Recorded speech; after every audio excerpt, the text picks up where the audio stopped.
And we are recording, and audio audio's getting all kind of crazy on us, but whatever. We're gonna do it live. Who cares? No, we're good. We're good. I don't care. Let's do it. Larry, have you? I don't know if you noticed, but I made an Area 51 sweatshirt. I designed it and I had it printed on. Alien.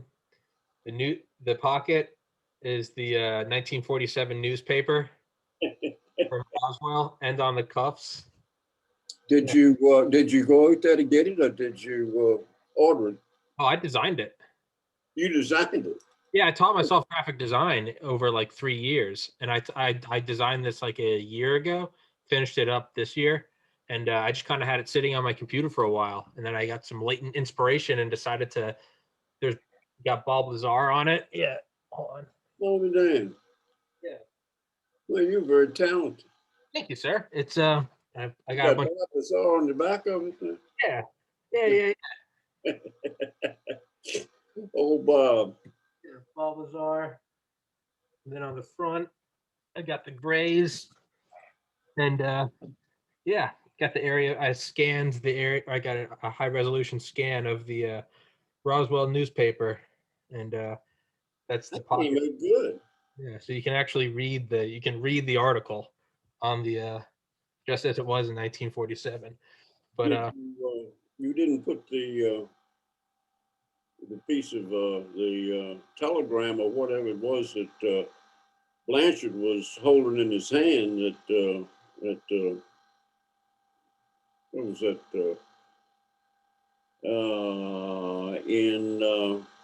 in Texas in Fort Worth at I forget what air base that was. It was home of the 8th Air Force. Anyway, you know what I'm talking about. yeah, yeah. No, I did this one as I did it and kind of put it away for like a year. But yeah. So for everybody listening, this is Larry Holcomb, author of Presidents and UFOs. One of my two, yeah, one of my three favorite UFO books. This Unacknowledged and UFOs, Generals and Government Officials by Leslie Kean. Those are my three go-to UFO books. Everybody listening will be in the description and will be sticky in the top comment. It's an awesome listen on Audible. Um, but yeah, I don't remember. Actually, let's just get into it.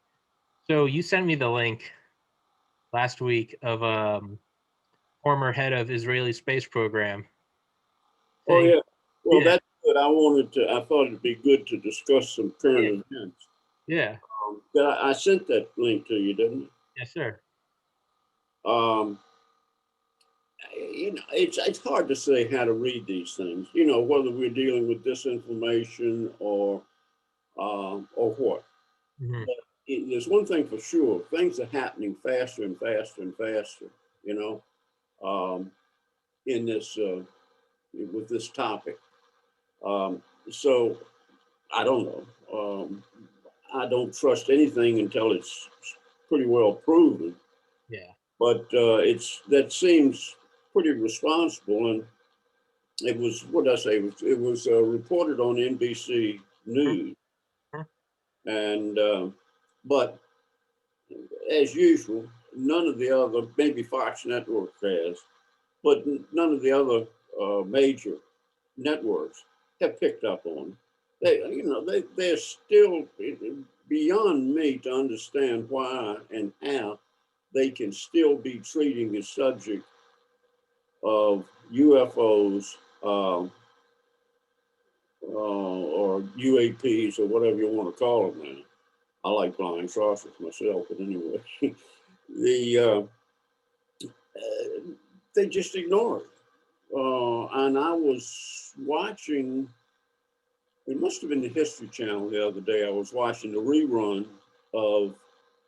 Um, Now I forget what the title of the show was, but anyway, it was a modern show, and it had Nick Pope going to interview at Fox News.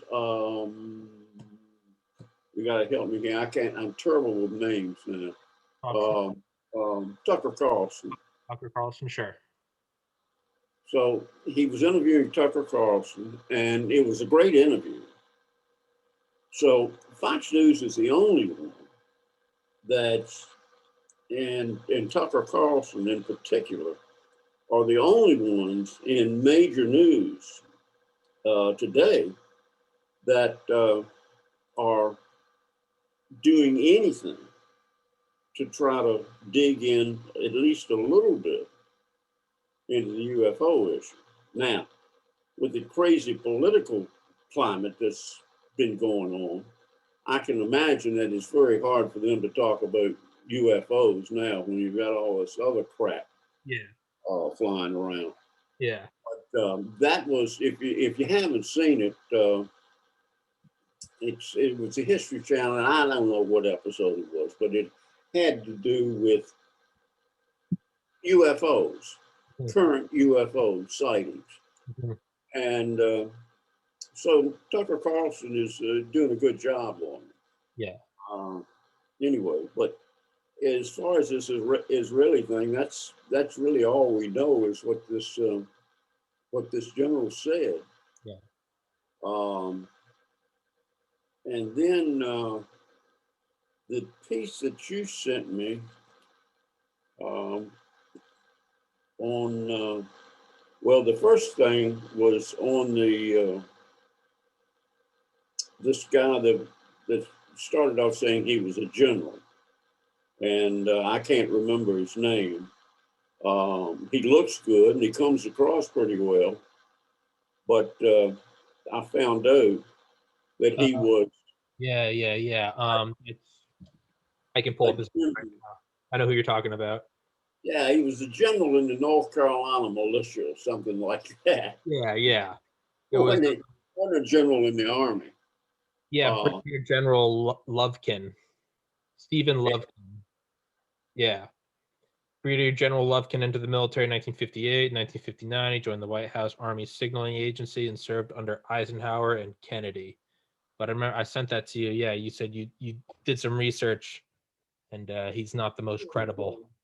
In my opinion, when I watched the interview again that you sent, I had seen that about a couple of years or so before that. May have been longer than that. I don't know, because I put it out of my mind after I found out what he was.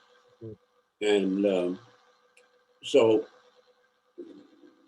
his responses, when I looked at it again with the new knowledge that I had, he was not really evasive, but he wasn't crisp on a lot of things that he said. It was almost like he was making it up as he went along. Sure. So anyway, that's enough of that. But what was the other one that you sent me that I wanted to talk about? Which one? Not General Lovekin, not Israeli special or former head of Israeli space program. Jacques Vallée on Joe Rogan. Yeah. That's it. Yeah, that was extremely interesting to me. Yeah. And I went back. Now, you've read my book, right? Sure, twice. Huh? Yeah, twice. Well, I mentioned Patil Memorial Institute. Yes. In the book. I don't go into any detail. Yeah. But how Patil was involved originally, to the best of my knowledge, and that may be incorrect now from what Jacques Vallée is saying, and I certainly would say that you'd be pretty well able to take what Vallée says to the bank. Yeah. Because I think he's no nonsense. I think he's a true scientist in working on this in a true scientific manner, as others have done. But Vallée certainly has credentials. Yeah. So when he says, well, let me back up. It was my understanding that Edward Ruppelt, Captain Edward Ruppelt, who was the first head of Project Blue Book, when Blue Book was set up, Ruppelt came in, took over or started Blue Book, and he went to Battelle. Now, why that was, and it could be that the Air Force had prior dealings with Battelle, but Ruppelt went to Battelle and got them to make in-depth studies of UFOs, or probably call them flying saucers then. Mm-hmm. And they did. It took them 2 years to do it. Mm-hmm. They studied 20, what was it, 3,201 cases, I believe, if my numbers are right. 3,201 cases. And they finally issued their Blue Book Special Report 14, Mm-hmm. about 2 years later or so later. And actually, Ruppelt had just left Blue Book, and some others came in and took over. But Ruppelt was the best at running Blue Book because he really wanted to run it as a research part of the Air Force. And the later people, especially Quentin Hectornella, was nothing but a cover-up artist. And that's what Blue Book became, just a propaganda tool of the Air Force. But anyway, Battelle came out with their report. Now, it was my understanding that Battelle was primarily just a think tank. But what I found out that they're far more than a think tank. They invent things. They develop things. They have their tentacles spread into, seems like hundreds of different areas. Yeah. So, and that surprised me when I found out that they were more than a very highly respected think tank, which they are, but they are far more than that, apparently. Yeah. Well, they came out with this 1,000 page report. Well, you probably know all of this, but anyway, Not for the listeners, yeah. What people watching. Special report 14. That the report was full of charts and graphs and all sorts of statistics. So Donald Quarles was, at the time, was Secretary of the Air Force. And he decided that the report was too lengthy at 1,000 pages, that the Air Force couldn't afford to print it and distribute it. Now, that may be the truth. Sure. I won't find fault with that. But he held a press conference. And in his press conference, he said the Air Force has studied this subject of flying saucers or UFOs for over 2 years now, in depth. And this is what we found out. Now, he never mentioned Battelle Memorial Institute. He just made it sound like the Air Force had done it. Mm-hmm. And we studied 3,201 cases. And of those 3,201 cases, we could only come up with 3% that were unidentified. And of those 3%, it was the worst data, the most inconsistent data, and the worst witnesses that we could have. Okay, press took it as usual and ran with it. Now, when the Air Force Special Report 14 became available as it has, and it's on YouTube. If anybody cares to take a look at it in depth, what it actually says in very condensed version, that in fact, it was not 3% that were unexplained. It was 21.5%. And as my good friend Stanton Friedman used to say, it's pretty hard to round off 21.5% to 3%, or vice versa. Yeah. Then they went on to say, and they had a chart, you know, on these pages. Everything was charted out, and it went into a lot of detail. But the bottom line was the 21.5% had absolutely the most qualified witnesses and the best documented evidence of any of the sightings.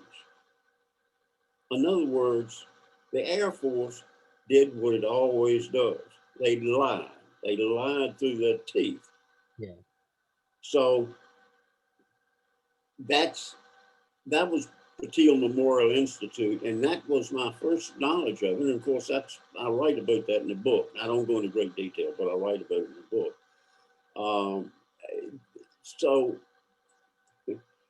But the Air Force continued to shoot itself in the foot many times later. But Patil had done this report. It's excellent. Anybody that's really interested in goes on in line Air Force Special Report 14. It's right there. All the charts and graphs and everything. Yeah. And what they've written out. So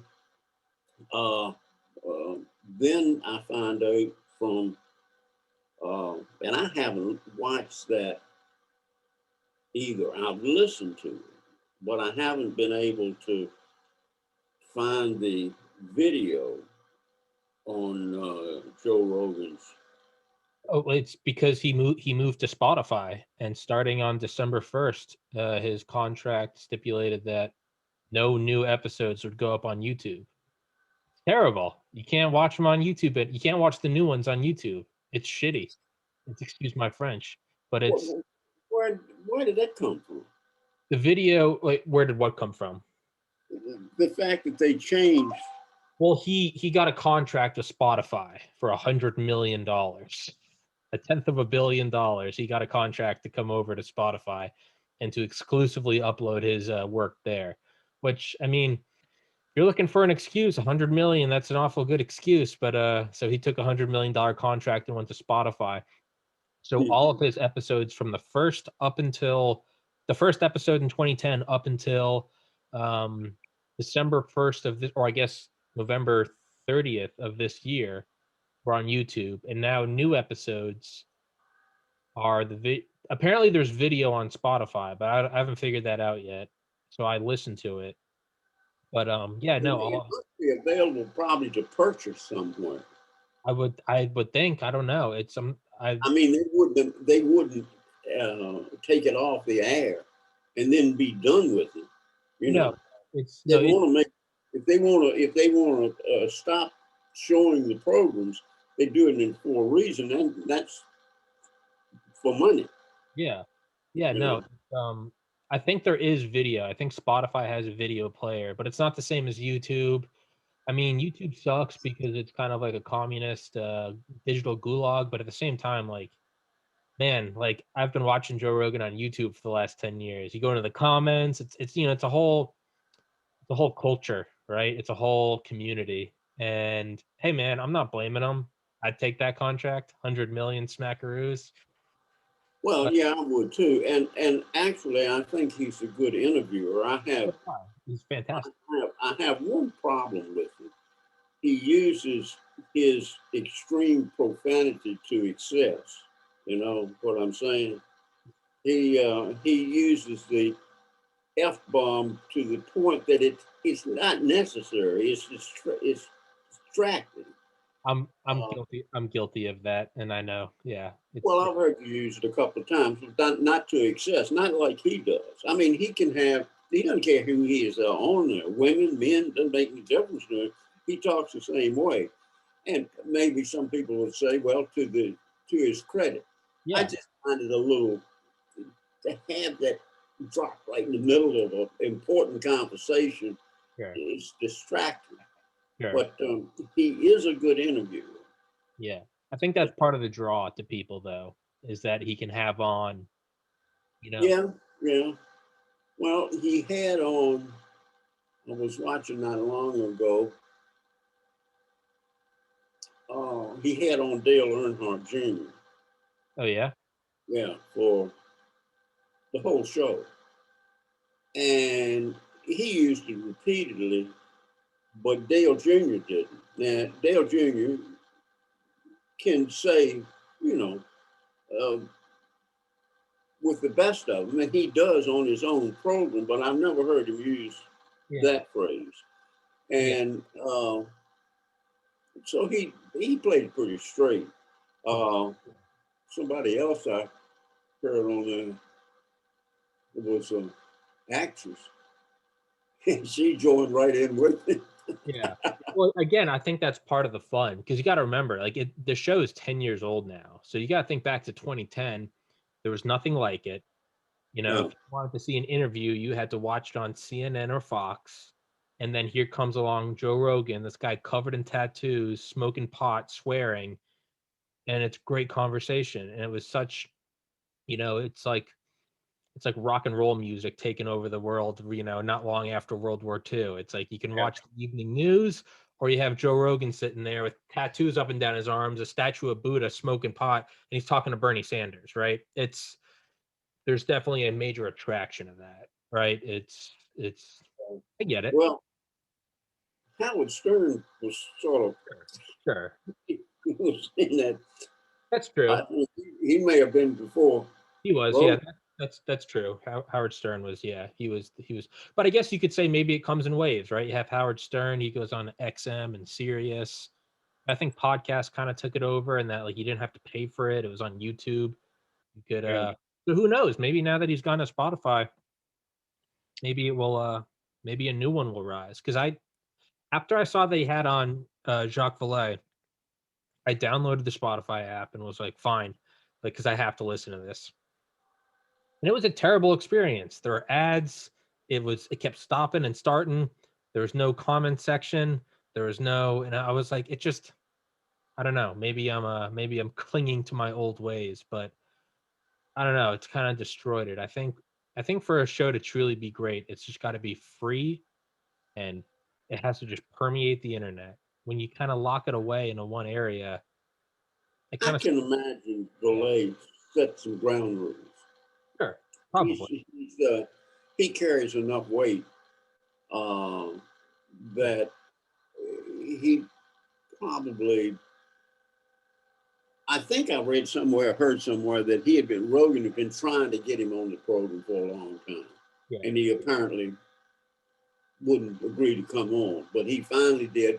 But I would imagine he set some ground rules. He didn't want comments. He didn't want to have to follow up comments, and I don't know. I have seen some shows. I can't remember exactly what now, but you will see that comments were disabled yeah. Those, on those some. suck. So Those are the I worst. don't know. Those are the But worst ever. Yeah, the long and short of it is the like I say, I listened to it. I listened to the audio of it, mhm, but I didn't see the video. And if you see the person talking rather than just hearing it gives more depth yeah, to what they're saying, that mannerisms and the inflection of things. Um, you get more. So I'd like to see it. I'd like to see the video of the whole interview. However, the meat of the interview was the last 5, 10 minutes, 15 minutes, yeah, uh, where he talked about Batia. yeah, Now that he said some other interesting things that he couldn't get into, or he didn't want to get into, or he didn't want to discuss it. I think that was when he was talking about a piece of metal Mhm. that was shot off of the, and I think it was in the Washington merry-go-round Yeah, deal in yeah, July of '52, yep. that the fighter Did. actually shot at the UFO and shot off a piece of metal. Now, I never heard that before. Me neither. I had always heard that on the second night, the second weekend, Saturday night, Sunday morning, that one pilot had a number of UFOs to come in and surround Mhm. him. Mhm. Yeah, and they told him to engage. And then when he radioed his people and asked him what should he do, you know, I mean, he was obviously panicking. You know what he should do. They seemed somewhat dumbfounded, but apparently, according to Valet, he fired on him, Yeah, and they dispersed. yeah, Well, whether he fired on them or whatever, but they dispersed when he started talking to the tower or whatever. And but if Valet said that they shot a piece of metal off of it, where he became evasive, or where he said he did not want to talk about that. yeah, Um, Obviously, he was saying he knew about it, but he didn't want to talk about it. yeah.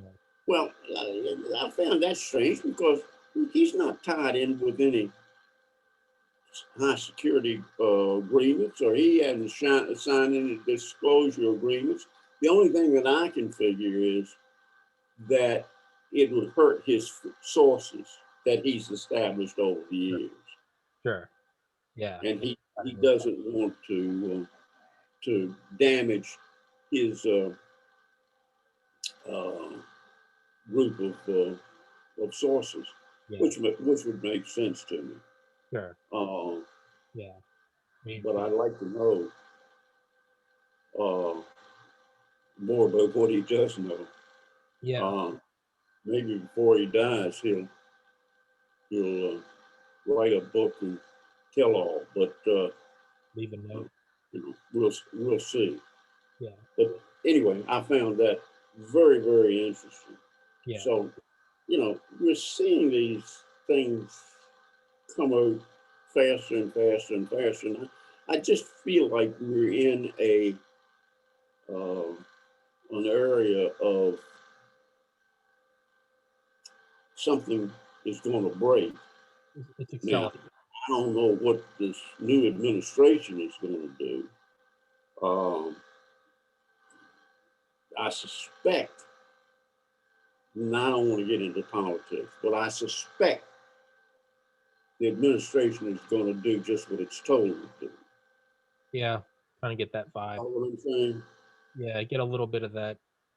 Yeah. Huh? Business as usual. Kind of get Well, I think in this case, it's really um, he's he's got strings tied to him. that's what I mean. Tied to him. Yeah. Status He's a quo. puppet, Yeah. Yeah. I mean, and maybe so that's where Trump goes out. Maybe if Trump can't overturn it or certify or whatever. I think the people that are,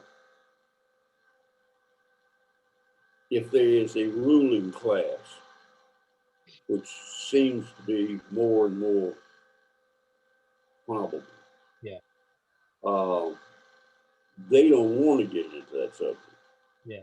Yeah. They don't want it at all. So I think it's probably you had probably had a better chance with Trump than you would with him Yeah. with Biden. But that's you know I'm talking out of my hat. I don't have any reason to Sure. uh, base that on any fact. It's just my feeling from watching and researching, and so Yeah. we'll see. But that was very interesting, Tommy. I found that to be to be quite interesting, and Yeah. So we'll see. Things are happening faster.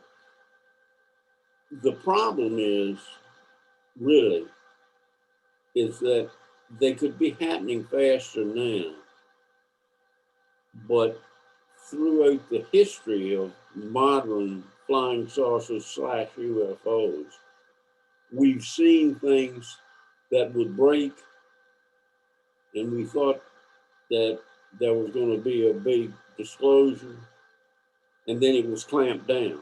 Yeah, it And starts. that's happened Yeah, 3 or 4 or more times yeah, in the subject, where you think that somebody's getting ready to say something, yeah, and then something happens. Somebody takes over, somebody in some powerful position said, this is going to end. yeah, Um, and I really believe, as I've written in my book, that I think that the power of the presidency, the administration, to um, break through with disclosure is dependent upon who the president is and how he is uh, received and viewed by the intelligence community, and perhaps more importantly, the uh, military industrial complex. Uh, because, as Valet said, they seem to be calling the shots. yeah, You know? 100%. Larry, tell them where they can get your book. I have to use the restroom again. I'm sorry. Drank so much water, man.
Yeah, so for everybody listening, what we were talking about with Battelle Memorial Institute is Jacques Vallée and what's his name? James Fox. Is that Yeah, yeah. Which I had actually tried to contact him like last month. I tried to Jake. I tried to get in touch with him because I love his movies Out of the Blue and I Know What I Saw, both about UFOs. Couldn't get in touch with him. And then I wanted to get in touch with Jacques Vallée and I couldn't get in touch with him either.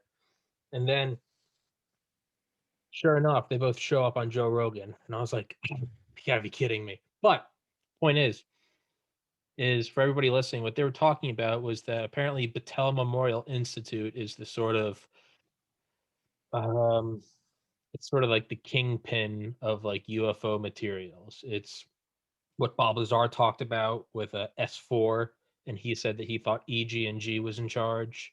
Other people think CIA or Air Force OSI or Office of Naval Intelligence. Um, what Jacques Vallée was saying is basically these are all subservient to one entity, and the one entity is something called Battelle Memorial Institute, which is kind of hiding in plain sight, has its tentacles, as Larry said, in all of the major national labs, Sandia, Oak Ridge, Tennessee, and it seems that they are in control of recovered material, And because of that, none of it is subject to FOIA, Freedom of Information Act requests or declassification, because it's technically private, and it's a private institution, and thus they can hide it under layers of just confidentiality. No one's sworn to any oaths.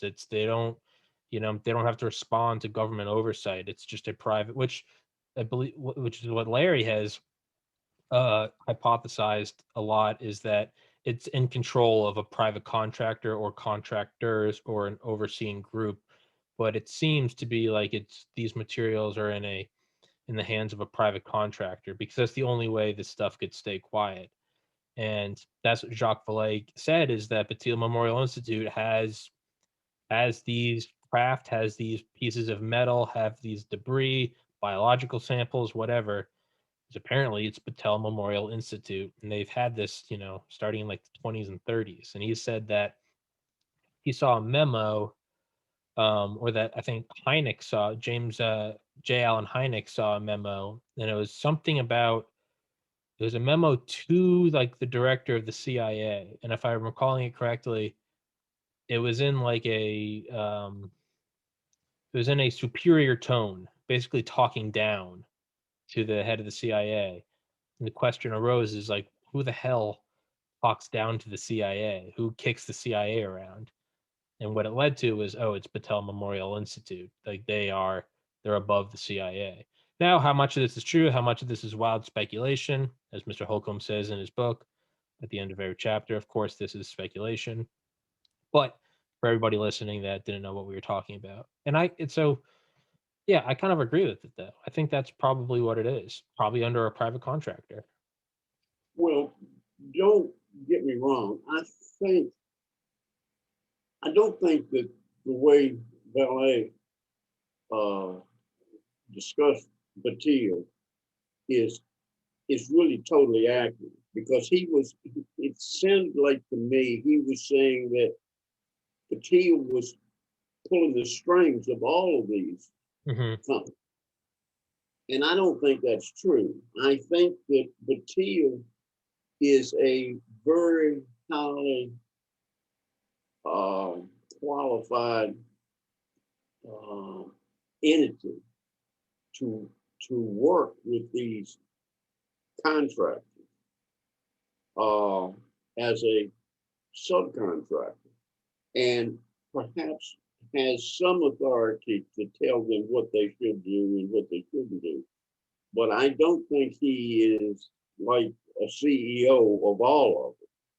I think that he's still a hired subcontractor, and as these others are. But I think they do come to him or come to Battelle.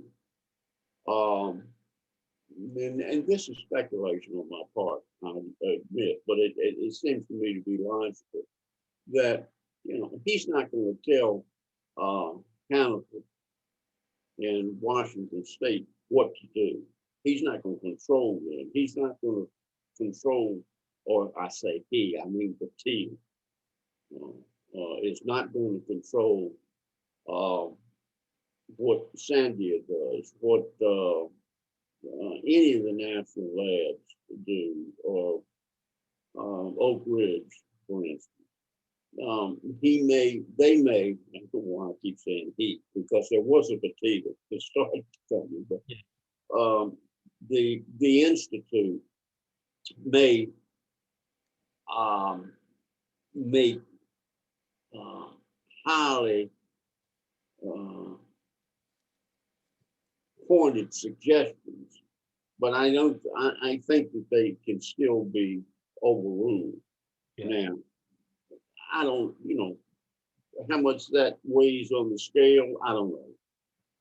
But anyway, that's my take on it. And there's just too many other powerful people that have been around that wouldn't take kindly of that. Our friend we were talking about last time, he sent me some information on James Jesus Angleton. I don't think Battelle would tell him what to do. No. At any As a matter of fact, not very many people in the CIA knew he even existed. The ones that they did know he did cut him a wide berth. They didn't want to have anything to do with him. Yeah, no, James Jesus Angleton. I don't think anybody told him what to do, including the president. No, I don't know. no. I'm pretty sure. Yeah, I'm pretty sure he was instrumental in knocking off Kennedy. That's But anyway, there was something else I wanted to bring up, but I lost my train of thought. But anyway, yeah, Angleton is what was the name of that book was The Ghost. yeah, The Ghost by Jefferson Morley.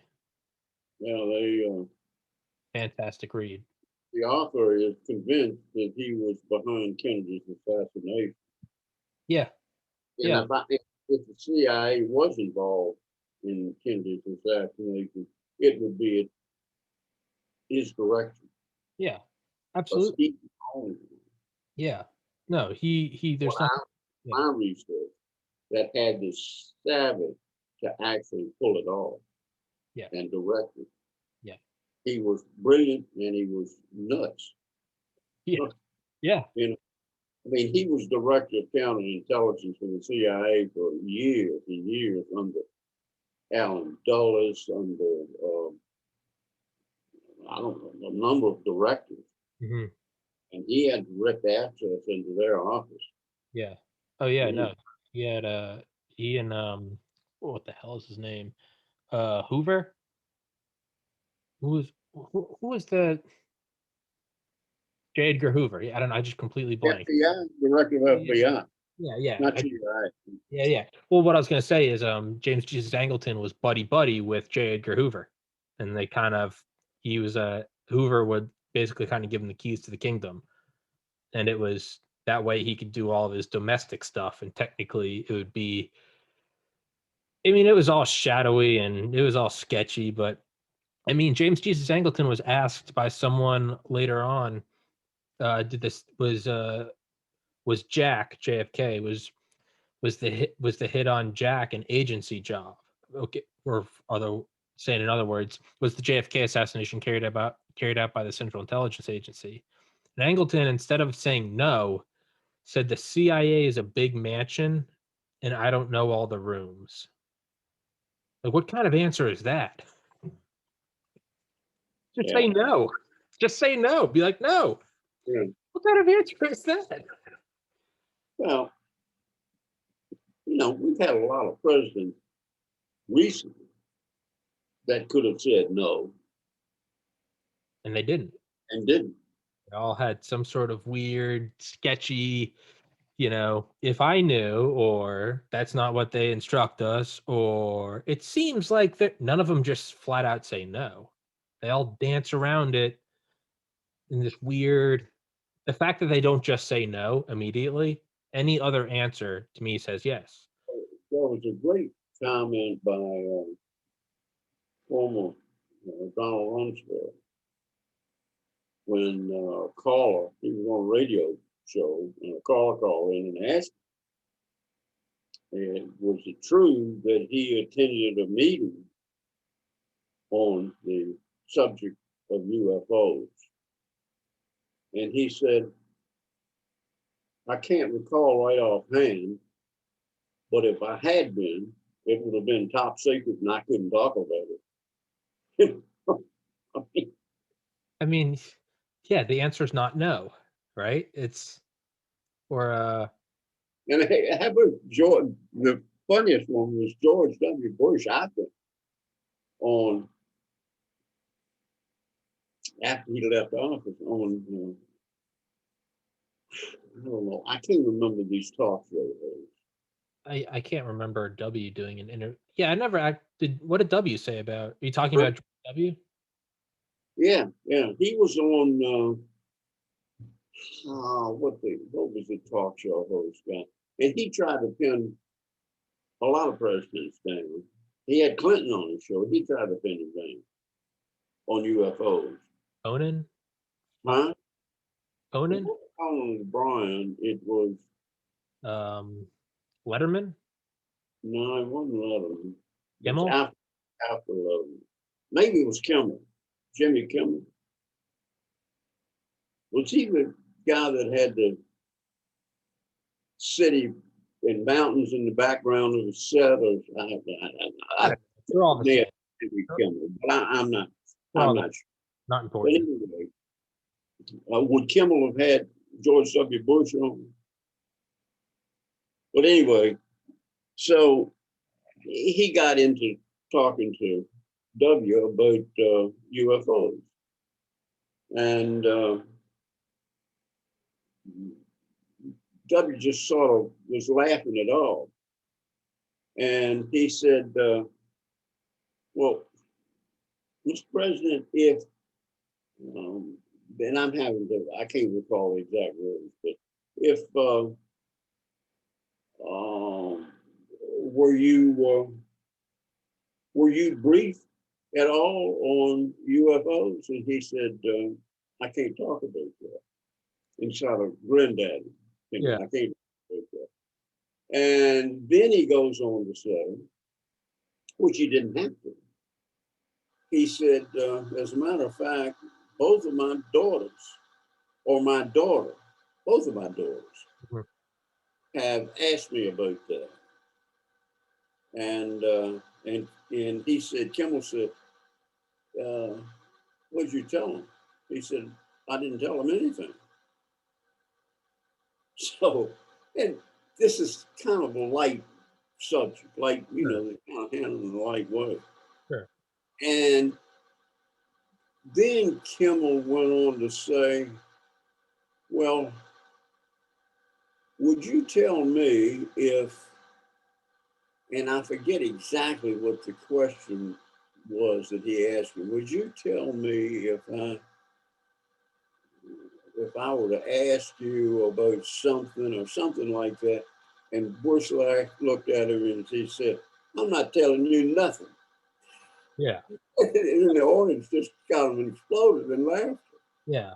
So, you know, I mean, those comments are telling. He didn't have to say that.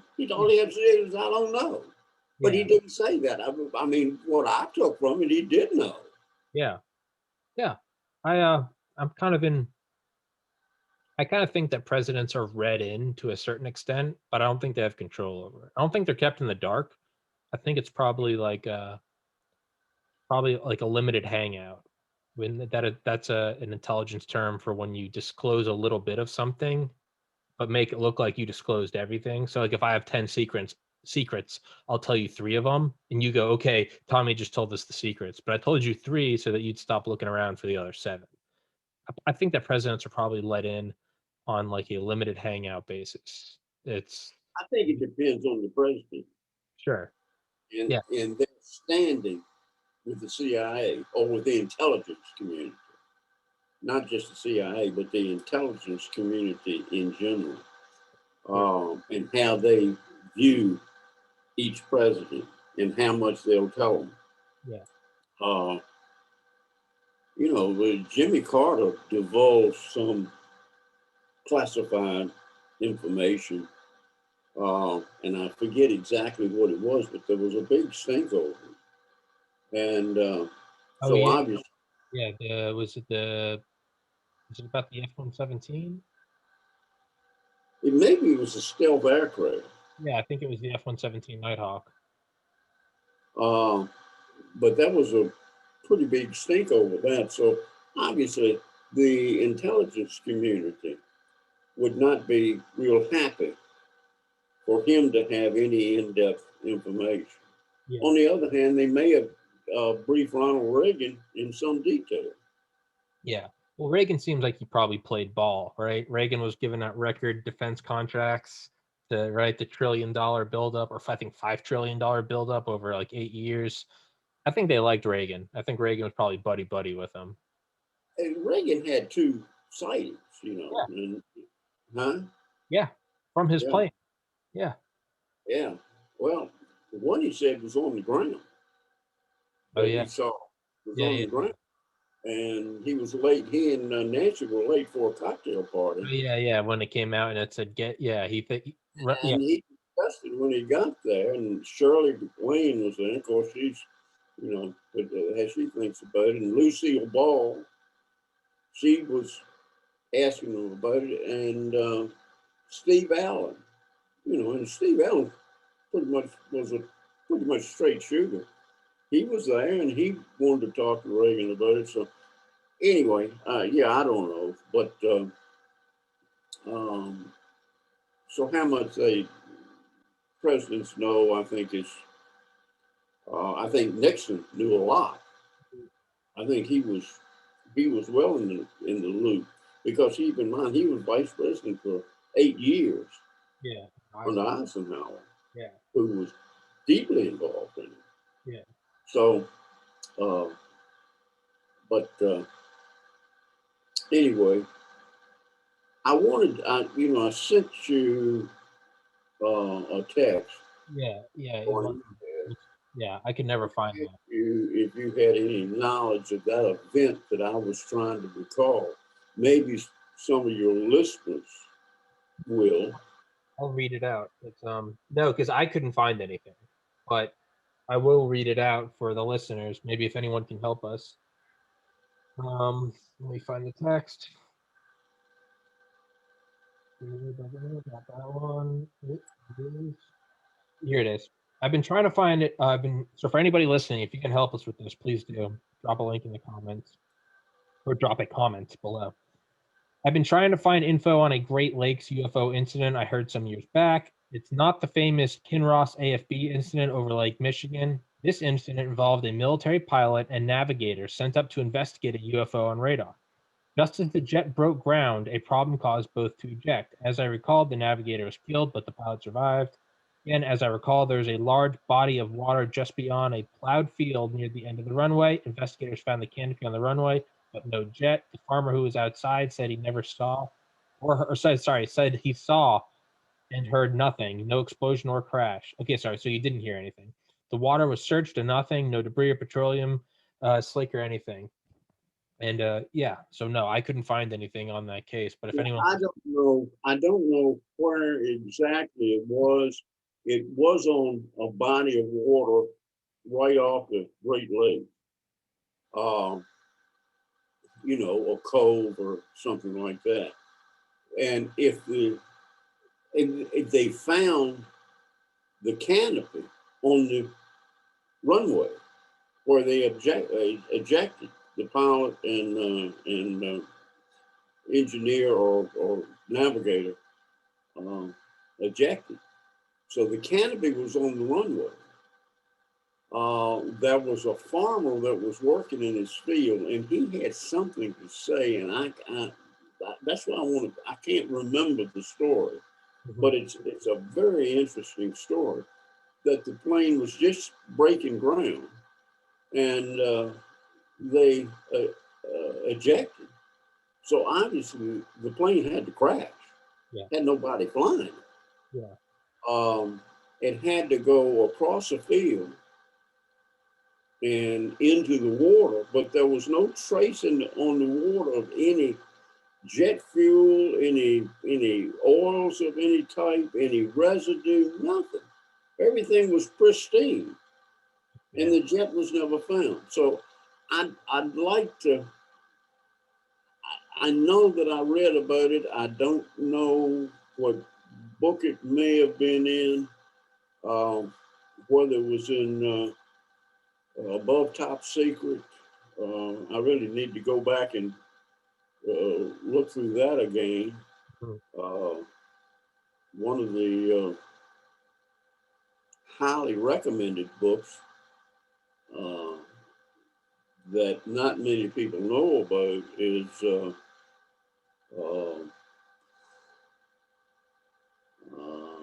I'm trying to think. The Government and UFOs is the name of the book by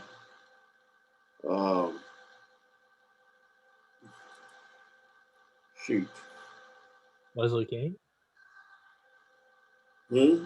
Leslie Kane. It's by somebody.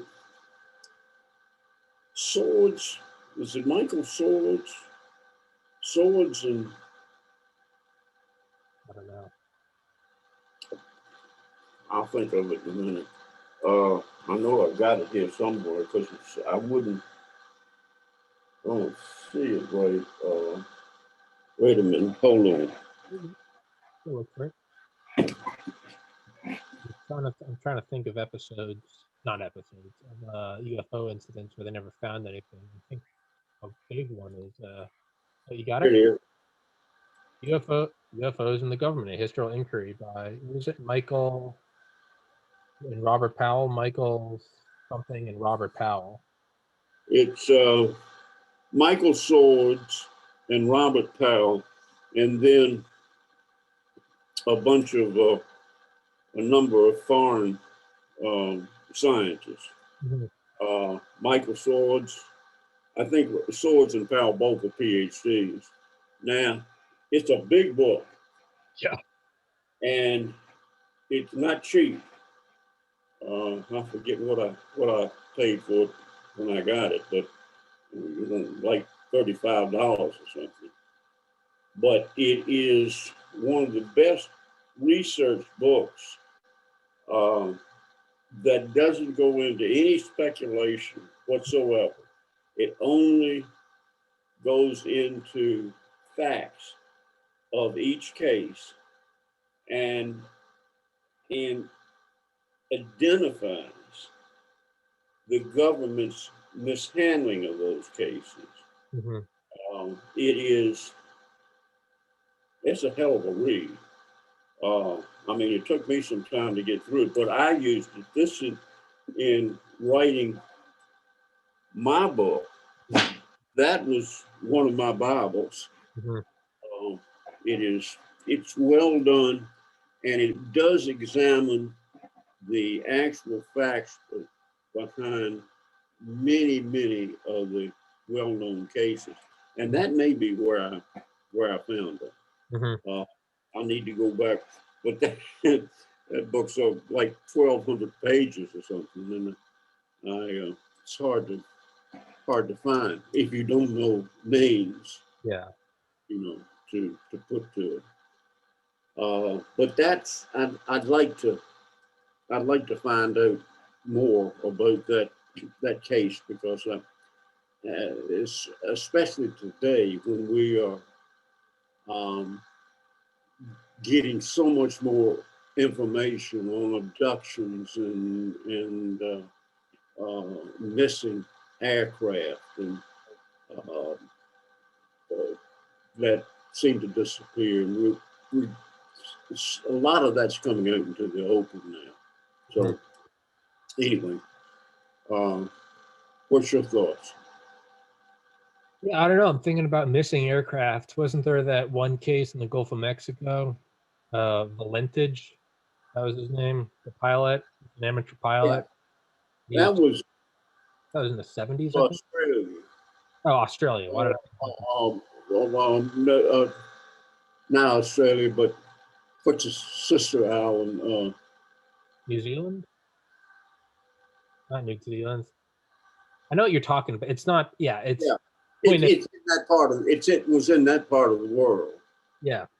Point is there's a pilot last name Valentage, who I believe in like the late 70s was calling back to air traffic control, and there's several minutes of transcript of just him describing this thing flying around, and then finally it's like it's right over me, and then it cuts, and they never found the plane. Just they heard a lot of metal screeching. Yeah, they heard weird, metal noises, and they heard like weird distortions, like and just like they never, and then it cut off. They never found the plane. Divers never found it. But yeah, the final seconds, there's like it sounds like an alien craft, and it's just like, and then it disappears off the face of the planet, just gone. What the hell? That's a strange one. That's a. What about that Malaysian flight from like 2014? Remember MH370? Did they ever find any pieces of that? Think that was snagged? I think they did. I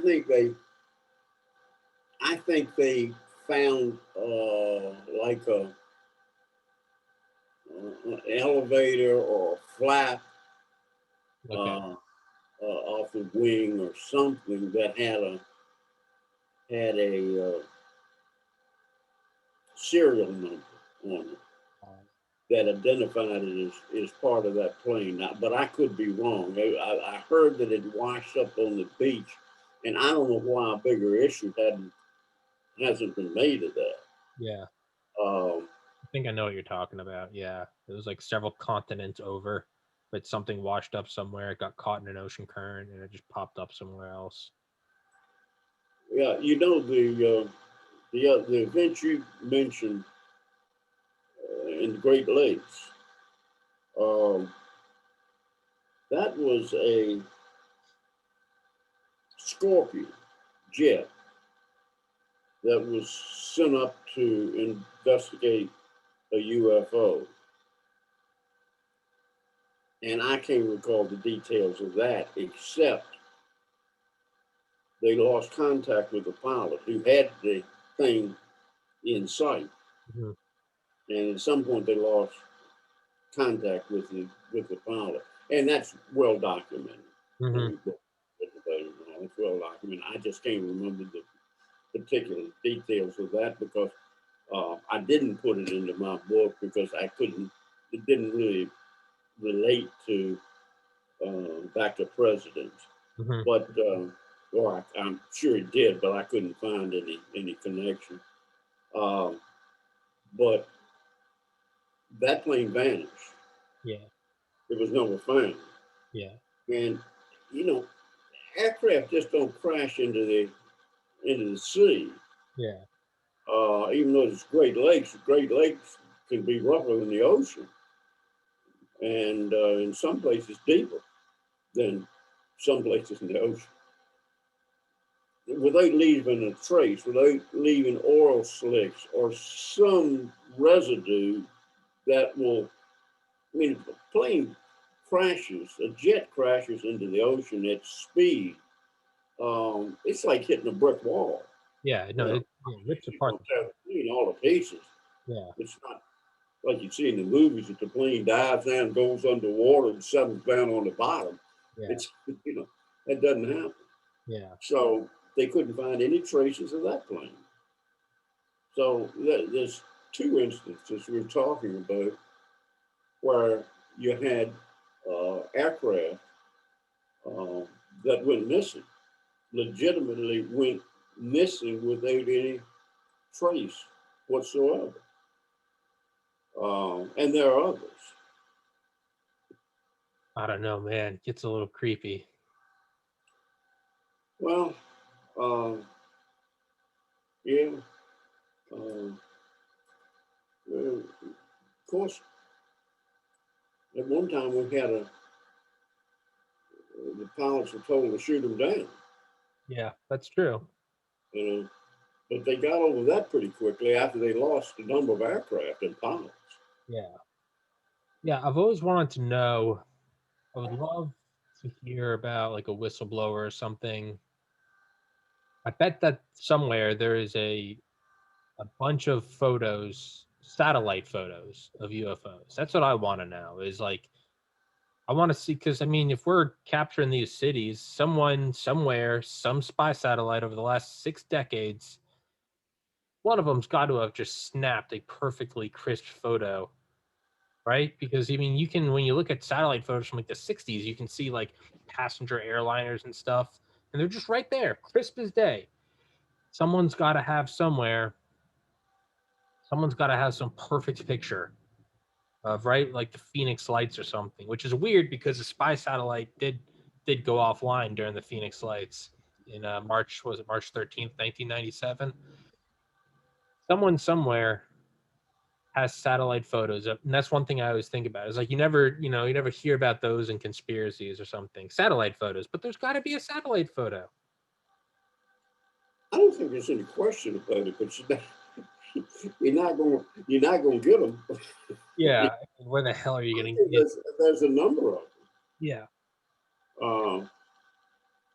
The NORAD. yeah, We talked about that. I think the last time I was on with you, that NORAD tracks these things all the time. yeah, yeah, That's what they do. Yeah, no, They got the most powerful radars, the best and newest and finest equipment, and that's what they do. yeah, And you're right. If you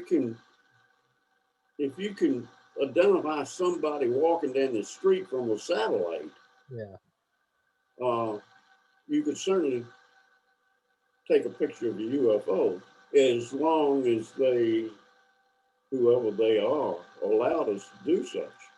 yeah, We don't know. yeah. You know, Tommy, we're getting to an area where we're talking about things Wild speculation. in the uh, that could be so incomprehensible to us that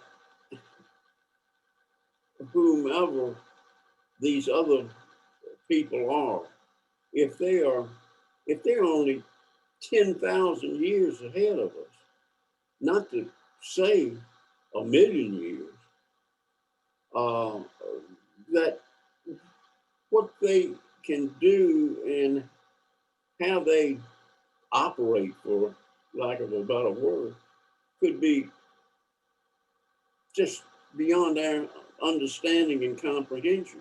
I mean, look, what do you think we're going to be 100 years from now? Oh yeah, yeah. They don't even need to be 10,000 years. They could be 100 years past us. That would be. I mean, think 100 years ago.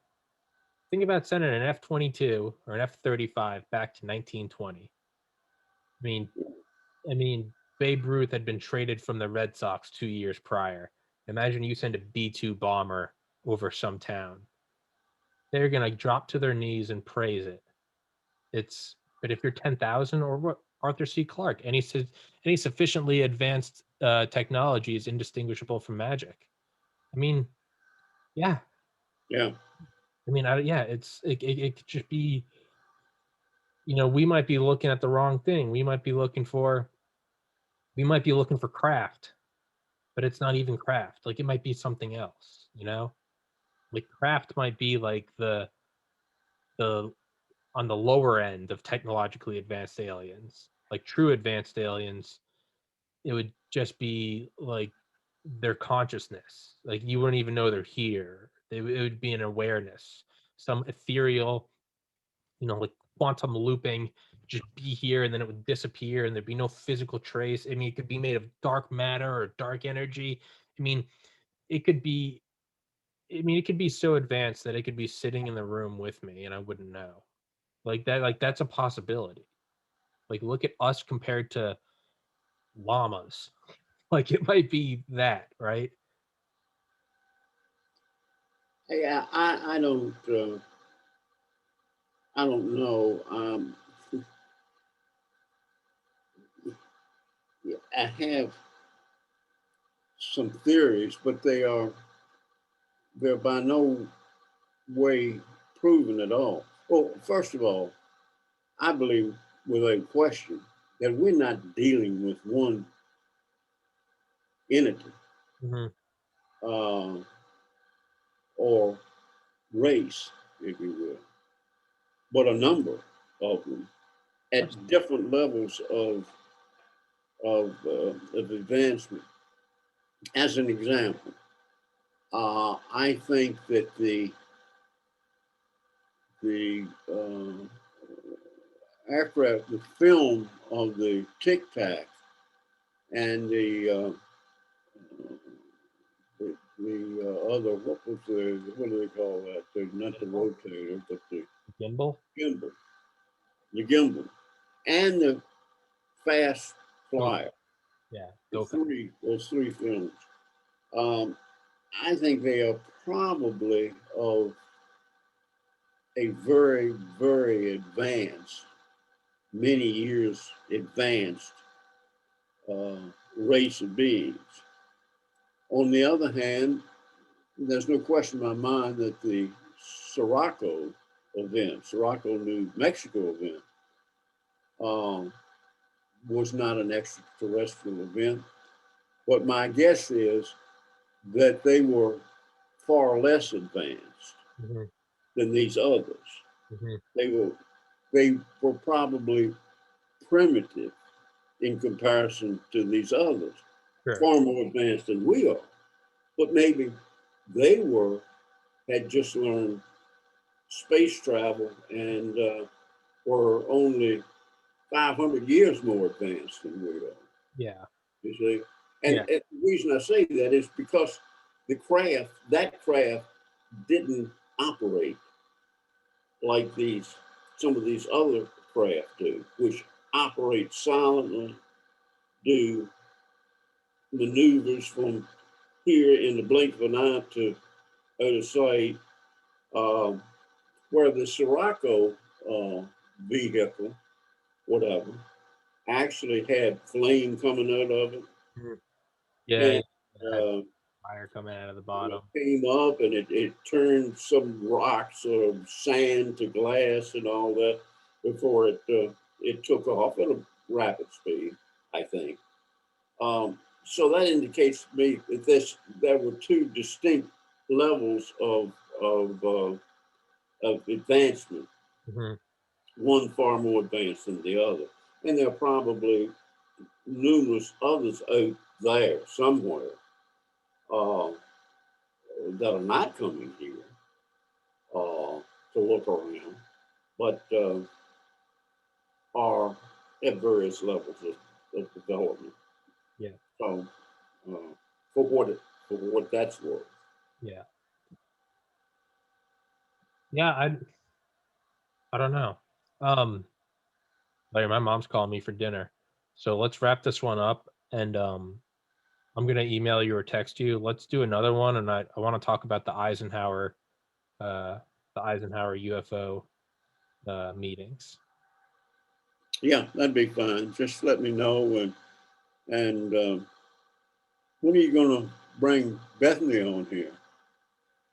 Oh, I will ask because she wants to meet you. Yeah, she'll be so happy you asked. I'll apologize to her about the book too. no, don't worry. I didn't have any. I have one. Don't worry about it. As soon as I get my order in, which they say is shipped, but I've yet to have seen it. So as soon as I get that in, I'll get one to her. I'll get her to come on with you, man. Or to you, and you'll get it to her. Yeah, let's plan one for January, and we'll get her on. Okay, make it at least a week after the 10th. Okay. Because I'm finishing up this dental surgery that I've been having. Sure. And the last one I had me pretty miserable for about 3 or 4 days, and I've got the last one coming up on the 10th. So okay, I'll need about a week to recuperate. Okay. Well, let's shoot for that then. I'll shoot you a text, and yeah, we'll do one with Bethany, and we'll get into the UFOs and Eisenhower and alien briefings, and yeah, I'll send you a link when this one's up. But Okay. Very good. Well, have yourself a very, very Merry Christmas and Happy New Year and all that stuff.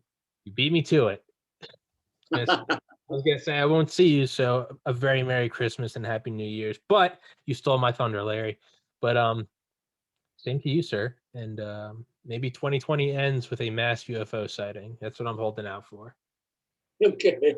Over every city during the countdown, the New Year's countdown. I want the motherships to arrive. I got you. That's what I'm hoping for. Larry Holcomb, author of Presidents and UFOs. The link will be in this top comment and in the description. One of my favorite UFO books. Very fascinating and fun. Mr. Holcomb, I'll see you. I'll send you a link when this one's up. All right. God bless and see you shortly. Yeah. God bless too. Take care.